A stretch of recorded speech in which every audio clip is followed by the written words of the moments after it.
रामायण की एक घटना को हम अक्सर सिर्फ एक कहानी की तरह देखते हैं, लेकिन आज हम इसके मनोविज्ञान को समझने की कोशिश करेंगे। कैसे डर, कर्तव्य और छल के बीच एक ऐसी बारीक लकीर खिंचती है जो सब कुछ बदल देती है। चलिए शुरू करते हैं। तो कहानी शुरू होती है पंचवटी से, एक बहुत ही शांत खूबसूरत जगह। राम, सीता और लक्ष्मण वनवास में तो हैं, लेकिन यहाँ एक तरह का सुकून है। सब कुछ एकदम सही लग रहा है। लेकिन जंगल की यही शांति कभी-कभी भरोसे की सबसे बड़ी परीक्षा ले लेती है।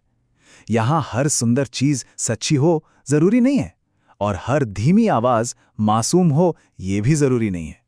मतलब कुछ बदलने वाला है। और फिर वो दिखाई देता है, एक सुनहरा हिरण। उसकी चमक ऐसी थी कि बस नजरें उस पर ठहर जाएं। वो सिर्फ एक जानवर नहीं था, वो एक तरह का जादू था, एक मोह था जो उस शांति को भंग करने आया था। और सीता की आवाज में एक बहुत ही मासूम सी इच्छा उभरती है। बस एक छोटा सा सवाल, क्या ये हमारे पास रह सकता है? बस यहीं से उस इच्छा का बीज बो दिया जाता है। और यहीं से कहानी अपने पहले और सबसे जरूरी मोड़ पर आ जाती है। एक तरफ है व्यक्तिगत इच्छा और दूसरी तरफ है धर्म का कर्तव्य। इन दोनों के बीच का टकराव। तो यहां पर दो दुनियाएं टकरा रही हैं। एक तरफ सीता की एक सुंदर चीज को पाने की बहुत ही स्वाभाविक इच्छा है, और दूसरी तरफ लक्ष्मण की दूर की सोच, उनकी चेतावनी कि जो दिख रहा है वो शायद सच ना हो। लक्ष्मण की बात में बहुत गहराई है। वो कहते हैं, भैया ये वन है, यहां छल भी उजला पहनता है। मतलब धोखा हमेशा डरावना बनकर नहीं आता, कभी कभी वो बहुत खूबसूरत बनकर आता है। लेकिन राम के लिए धर्म की परिभाषा थोड़ी अलग है। सिर्फ रक्षा करना नहीं है। वो धीरे से कहते हैं, पर सीता का मन भी तो मेरा धर्म है। यहां राम का द्वंद्व साफ दिखता है, एक पति का धर्म और एक रक्षक का धर्म। और राम चल पड़ते हैं। पर जरा गौर कीजिए, वो असल में हिरण के पीछे नहीं जा रहे थे, वो सीता की मुस्कान के पीछे जा रहे थे। ये एक प्रेम का काम था जो धर्म की एक अलग समझ से निकला था। अब कहानी उस पल में आ जाती है जहां बिछाया हुआ जाल काम करना शुरू करता है, और शांति अब डर में बदलने वाली है। एक पल में हिरण का वो जादू टूट जाता है, और फिर हवा में एक आवाज गूंजती है, हाँ लक्ष्मण। आवाज राम जैसी ही थी, पर उसमें जो दर्द था ना, वो नकली लग रहा था। ये एक बहुत सोची समझी चाल थी। तो सवाल सिर्फ आवाज का नहीं था, सवाल था कि उस आवाज के पीछे का इरादा क्या था। ये आवाज मदद के लिए नहीं थी, बल्कि लक्ष्मण को सीता से दूर करने के लिए लगाई गई थी। और ये आवाज सीता और लक्ष्मण के बीच एक जबरदस्त संघर्ष पैदा कर देती है। सीता का डर राम की सुरक्षा को लेकर है, और लक्ष्मण का धर्म सीता को अकेला ना छोड़ने का। देखा जाए तो दोनों अपनी अपनी जगह सही हैं।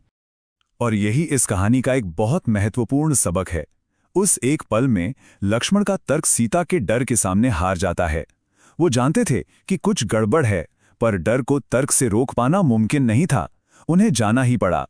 लक्ष्मण के जाते ही मंच बिल्कुल खाली हो जाता है, और उसी खालीपन में एक नया खतरा सामने आता है, जो एक पवित्र साधु का भेष धर कर आया है। अब देखिए, रावण को पता था कि वो एक पवित्र कर्तव्य का फायदा उठा सकता है, जिसे अतिथि धर्म कहते हैं। मतलब एक ऐसा धर्म जो कहता है कि दरवाजे पर आए किसी भी मेहमान का सम्मान करना ही चाहिए। तो रावण एक साधु के रूप में आता है।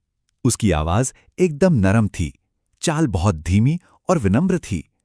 उसने पवित्रता के हर निशान को एक मुखौटे की तरह पहन रखा था, ताकि कोई उस पर शक ही ना कर सके। अब हम आते हैं अंतिम टकराव पर।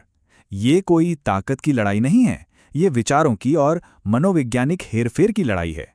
चलिए देखते हैं कि ये कैसे होता है। रावण अपनी चाल शुरू करता है। वो एक ऐसा सवाल पूछता है जो समाज के बनाए नियमों और सम्मान की धारणाओं पर चोट करता है। वन में अकेली स्त्री, क्या ये मर्यादा है? वो सीता के मन में शक और डर पैदा करने की कोशिश कर रहा है। लेकिन सीता का जवाब बहुत ही शक्तिशाली है। वो एकदम शांत भाव से कहती हैं, मर्यादा डर से नहीं, धर्म से चलती है। वो उसके इस मनोवैज्ञानिक दबाव के सामने अपने सिद्धांतों पर मजबूती से खड़ी रहती हैं। और अब रावण अपना असली चेहरा दिखाता है। वो मुस्कुराता है और कहता है, धर्म अच्छा शब्द है, लोग सुनते हैं और दरवाजा खोल देते हैं। ये पल बेहद डरावना है, क्योंकि वो अपनी पूरी रणनीति का खुलासा कर रहा है कि कैसे वो धर्म को ही एक हथियार की तरह इस्तेमाल करता है। और ये संवाद, यही वो निर्णायक बिंदु है। ये वो पल है जहां से कहानी पूरी तरह से पलट जाती है। अब बात इच्छा या डर की नहीं रही, अब बात सीधे सीधे छल और सत्य की है। इस पूरे विश्लेषण का जो सार है वो यही है, सबसे बड़ा छल अक्सर तलवार नहीं उठाता, वो शब्द उठाता है। वो हमारे विश्वासों का, हमारे धर्म का और हमारे संस्कारों का ही इस्तेमाल हमारे खिलाफ करता है। तो हम इस विचार के साथ यहाँ रुकते हैं। क्या होता है जब वो रेखा पार हो जाती है और वो मुखौटा जो इतनी देर से विनम्रता का दिखावा कर रहा था आखिरकार उतर जाता है? ये सवाल हमें कहानी के अगले और शायद और भी भयावह हिस्से की ओर ले जाता है।